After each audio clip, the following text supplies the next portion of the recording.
Business process automation को समझने के लिए आपको एक एग्जांपल के थ्रू समझना होगा। जैसे कि पहले यूज होता था हमारा इंफॉर्मेशन सेंड करने के लिए मैनुअली होता था, चिट्ठी या डाकिए के थ्रू होता था, ठीक है। लेकिन अब क्या हो रहा है, अब जो है हमारा बहुत ज़्यादा टेक्नोलॉजी का यूज़ है, यानी कि टेक्नोलॉजी पर ही इन्फॉर्मेशन डिपेंड हो गया है। जैसे कि ईमेल हो गया, व्हाट्सएप हो गया, टेलीग्राम हो गया, ट्विटर हो गया, यानी ये सब जो टेक्नोलॉजी है, सॉफ्टवेयर है जो इन्फॉर्मेशन सेंड करने के लिए यूज होते हैं। तो इसको हम क्या बोल सकते हैं, कम्युनिकेशन का जो है ऑटोमेशन हो गया। जो पहले मैनुअली होते थे अब वो टेक्नोलॉजी के थ्रू हो रहे हैं इन्फॉर्मेशन सेंड होना। वैसे ही बिजनेस प्रोसेस में भी होते हैं। बिजनेस प्रोसेस में भी जो काम मैनुअली होते थे वो अब क्या होने लगे हैं, वो एक अब सॉफ्टवेयर के थ्रू होने लगे हैं काम, ओके। और ये सॉफ्टवेयर में क्या आ गया हमारा, ये हमारा सॉफ्टवेयर में क्या आ जाएगा, टैली आ जाएगा, ये हमारा एम एस ऑफिस आ जाएगा। ये एग्जांपल है, बेस्ट एग्जांपल है जो बिजनेस प्रोसेस में यूज होते हैं। सैप हो गया, सैप भी आ जाएगा सॉफ्टवेयर में। यानी कि बिजनेस प्रोसेस में जो काम मैनुअली होता था वो अब सॉफ्टवेयर के थ्रू हो रहा है, तो उसको बोलेंगे हम बिजनेस प्रोसेस ऑटोमेशन, ठीक है। एक केस देखें, एक केस अगर केस देखें तो केस में आ जाएगा हमारा, जैसे कि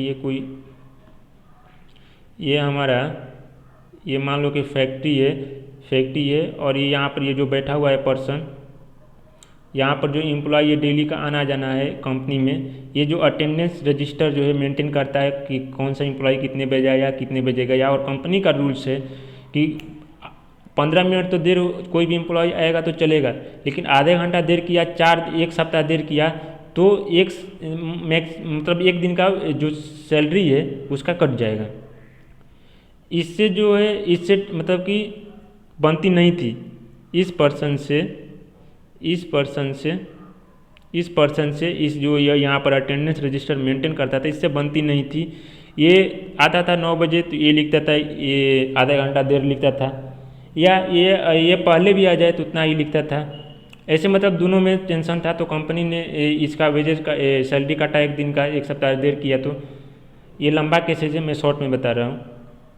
तो ये रजिस्टर मेंटेन किया तो ये दोनों का बोला कि ठीक है, दोनों का कोई कुछ नहीं चलेगा। यहाँ पर जो है, यहाँ पर एक मशीन लगा दिया, अब जो भी एम्प्लॉई आएगा यहाँ पर अपना फिंगर लगाएगा और ऑटोमेटिक यहाँ पर टाइमिंग जो है आ जाएगा। तो ये क्या हो गया, ये ऑटोमेशन हो गया, ठीक है। एक सॉफ्टवेयर यूज किया अटेंडेंस का, अरे यार तो जाना है, तो ये यूज किया सॉफ्टवेयर। तो यहाँ पर लिखता है जो एप्लीकेशन यूज होता है सॉफ्टवेयर, कौन कौन सा जो बिजनेस प्रोसेस में यूज होता है, ये टैली है, सैफ है, एमएस ऑफिस है, अटेंडेंस सिस्टम है, एजुकेशन इंस्टीट्यूशन में भी यूज होता है। ये सब जो है ये इसको क्या बोलेंगे, बिजनेस प्रोसेस ऑटोमेशन। तो यहाँ पर आप देखो इसका डिफिनेशन मीनिंग देखो तो क्या लिखा है, यहाँ पर मीनिंग देखो तो लिखा है automation of business process using the latest technology, ठीक है। बिजनेस प्रोसेस का टेक्नोलॉजी के साथ ऑटोमेशन कर देना through BPA. We want to remove the human element from business process by automating repetitive business process, okay. जो रिपीटेटिव था चीज़ें हो रही थी वो अब जो टेक्नोलॉजी के यूज के कारण वो कम हो गई या ना के बराबर हो गई। अब देखो यहाँ पर जो था एडवांटेज क्या हुआ, बेनिफिट ऑफ बीपीए। अब सब समझ सकते हो इसका क्या हो गया, जो टेक्नोलॉजी आ गया, आप ह्यूमन एरर जो है कम होगा, रिड्यूस हो जाएगा। ह्यूमन एरर जो है रिड्यूस हो जाएगा। Transforming data into information, improving performance and effectiveness, making employ more productive, making business more responsible, cost saving, fast customer service, ये जो है हमारा हो जाएगा, ठीक है। अब आते हैं यहाँ पर ऑब्जेक्टिव क्या है हमारा, इंटीग्रिटी, एबिलिटी और टाइम लाइन्स में जो भी काम है सभी हो जाएंगे। अब वह बोलता है step involve in business process automation, यानी कि बिजनेस प्रोसेस ऑटोमेशन में जो है कितने स्टेप्स के थ्रू आप उसको ला सकते हो बिजनेस प्रोसेस को। अरे एकाएक तो नहीं ना ला सकते, उसका स्टेप होगा लाने का बीपीए का। तो पहला स्टेप है आप क्वेश्चन पूछो, डिफाइन वाई, आप बीपीए क्यों लाना चाहते हो। तो इसका आंसर क्या होगा, जस्टिफिकेशन दो। Provide justification for implementing BPA. आप बीपीए क्यों ला रहे हो उसका जस्टिफाई करो, उसको जस्टिफाई करो। और सेकेंड स्टेप है आप अब जब वाई पता करो क्यों आप बीपीए क्यों ला रहे हो वो पता करो और उसका जस्टिफिकेशन दो। Understand the rules and regulation.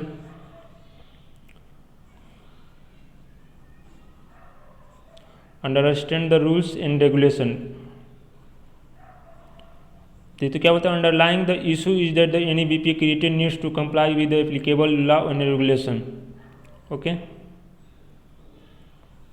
अब आता है आपका steps through. Document the process we wish to automate, यानी कि जिस प्रोसेस को हम ऑटोमेशन में लाना चाहते हैं उसको डॉक्यूमेंट करो, यानी डॉक्यूमेंटेशन करो उसका।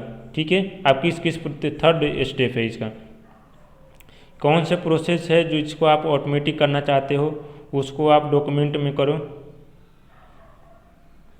अब आता है define goal to be achieve, and documentation कर दिए, डॉक्यूमेंट कर दिए प्रोसेस का, तो आप गोल डिफाइन करो आप क्या अचीव करना चाहते हो। ठीक है, फिर कहता है इंगेज बिजनेस प्रोसेस कंसल्ट, यानी कि आप कंसल्टेशन का आप बिजनेस प्रोसेस में ले सकते हो उसका। गोल कैलकुलेट ROI, यानी कि रिटर्न जो प्रोजेक्ट में है जिस प्रोसेस का आप ऑटोमेशन कर रहे हो उसका रिटर्न क्या होगा।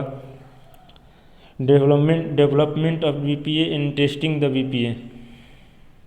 मेरा अभी ऑफिस है इसलिए थोड़ा जल्दी में हूँ। कंट्रोल इन बीपीए नेक्स्ट पार्ट हम ऑफिस आने के बाद करेंगे। ओके।